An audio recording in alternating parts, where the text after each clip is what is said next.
आज हम शुरू करेंगे दिनचर्या से। तो दिनचर्या की बात जो है, दिनचर्या वहां से प्रारंभ होता है जहां दिन का प्रारंभ होता है। दिनचर्या प्रातः काल के लिए, प्रातः काल का जो समय होता है वह हमारा दिन भर की जो चर्या है उसको प्रारंभ करने का समय होता है। तो इसके लिए शास्त्रों में कहा कि सबसे पहले आप सुबह प्रातः काल उस समय पर आप उठे जिस समय को ब्रह्म मुहूर्त कहा जाता है। ब्रह्म मुहूर्त कब कहते हैं?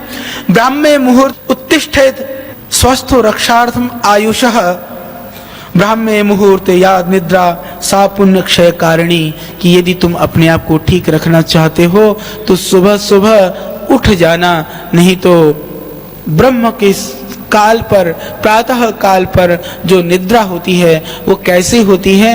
वो पुण्य को क्षय करने वाली होती है। मैं समझता हूँ कि आज सारी दुनिया ने अपने पुण्य को सिर्फ लेट उठ करके खोया और उससे हम देरी से उठते हैं, पर अपने जीवन में सौभाग्य की कामना करते हैं। हम समझते हैं कि यदि सौभाग्य की कामना करते हैं तो अपने सौभाग्य के लिए सबसे पहले आपको सुबह जल्दी उठना होगा।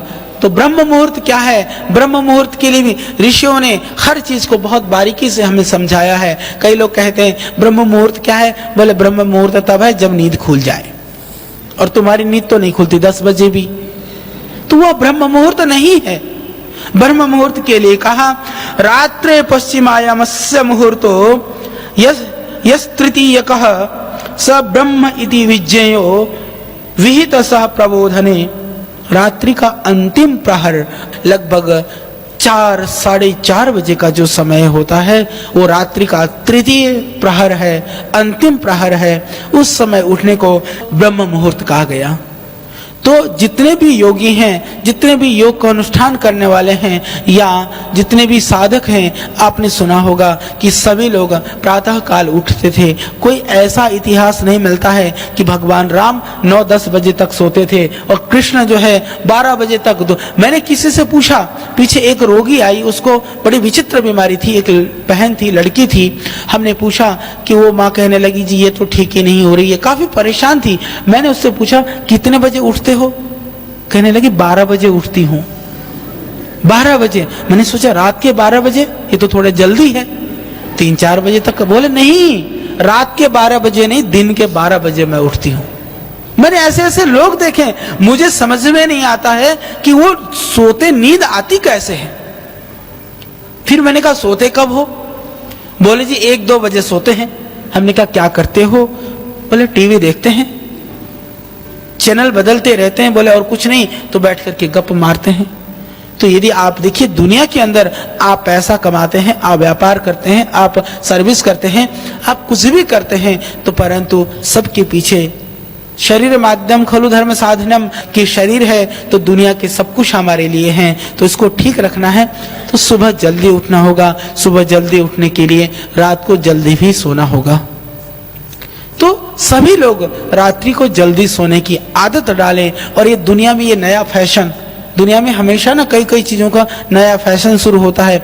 आप देखिए जो गांव में रहने वाले लोग हैं, पहले गांव में टॉयलेट नहीं होते थे, बाथरूम नहीं होते थे, तो इसलिए भी आदमी को सुबह पशुओं के चारा खिलाना होता था, गोबर उठाना होता था, बाकी काम करना होता था, और मल विसर्जन के लिए भी उजाला होने से पहले उनको जाना होता था। तो ये हमारे शास्त्रों में लिखा था कि प्रातः काल जल्दी उठना चाहिए। और आज भी आप देखते हैं, चाहे वह भगवान की सुबह आरती करनी हो, चाहे गुरुद्वारे में जाना हो, चाहे मस्जिद में या कहीं जाना हो, तो भी प्रातः काल का समय ही उसको उपयुक्त क्यों माना गया? क्योंकि ब्रह्म मुहूर्त को बहुत पवित्र माना गया। पर आज तो ऐसे ऐसे लोग भी हैं, मैंने देखा, भगवान को जैसे आपकी आदत है ना, घर में मंदिर बना रखा है तो भगवान को जगाते हैं, सुलाते हैं, खिलाते हैं। तो हमने एक माँ से पूछा कितने बजे उठती है? बोली मैं तो 8 बजे उठती हूँ। मैंने कहा तुम तो वो मंदिर बना करके रखा है, घर में वो सारी क्रियाएं भगवान को जगाने का, सुलाने का करती हो। तो कहने लगी मैं तो 8 बजे उठती हूँ, उसके बाद भगवान को उठाती हूँ। मैंने कहा फिर वो खाने के लिए, उनको डायबिटीज था, वो मीठा भी खाती, अपनी शुगर भी बढ़ाती, सब परेशानी थी।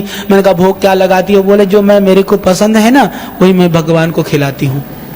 धन्य है कि जिस भगवान ने, जिस परमात्मा ने इस सारी सृष्टि को बनाया और इस सारी दुनिया को चलाता है। हम कैसे हो गए, हमने उस भगवान को भी चलाना शुरू कर दिया।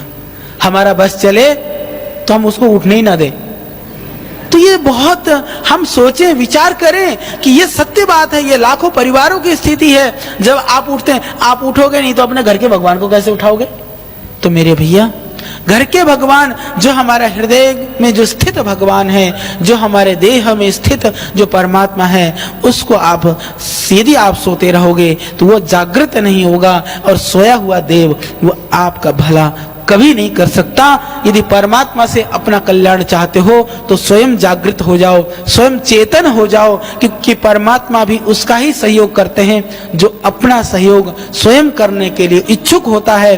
तो ऋषि दयानंद भी यही कहते हैं, यदि तुम अपना भला चाहते हो तो पहले पुरुषार्थ करो, पुरुषार्थ के बाद में भगवान से प्रार्थना करो। बिना पुरुषार्थ की प्रार्थना को तो परमात्मा भी कभी नहीं सुनते हैं। आज के बाद मैं समझता हूँ कि बहुत सारे लोग जो लेट उठते थे वो भी आज के बाद लेट जल्दी उठेंगे, नहीं उठेंगे, सूर्योदय से पहले उठेंगे, और जो नहीं उठेंगे उनको आप उठाएंगे, और आस्था के माध्यम से जो देख रहे हैं वो सब अपने पारिवारिक जनों को भी उठाएंगे। ये बहुत जरूरी है। और दूसरी बात, लेट उठने से क्या क्या लाभ होता है? लेट उठने से लाभ तो ये होता है कि सुबह सुबह जो है ना, आदमी को बड़े सारे स्वप्न आते हैं। स्वप्न में खोया ही रहता है।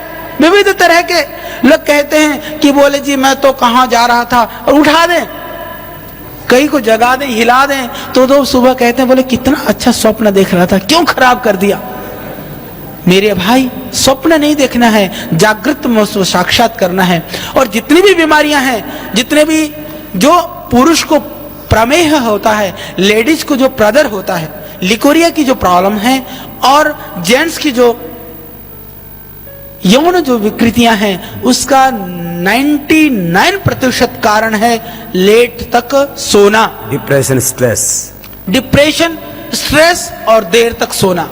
क्योंकि आदमी देर तक सोएगा, कभी भी आप ध्यान देना, जो गहरी नींद है वो 4 बजे के बाद कभी भी नहीं आती है। उसके बाद तो आदमी तंद्रा में ही होता है, कभी आंख खोल लेता है, कभी सो लेता है। तो वह स्थिति ठीक नहीं है। इसीलिए विविध बीमारियों को दूर करना चाहते हैं तो आपको सुबह शीघ्र जरूर उठना चाहिए।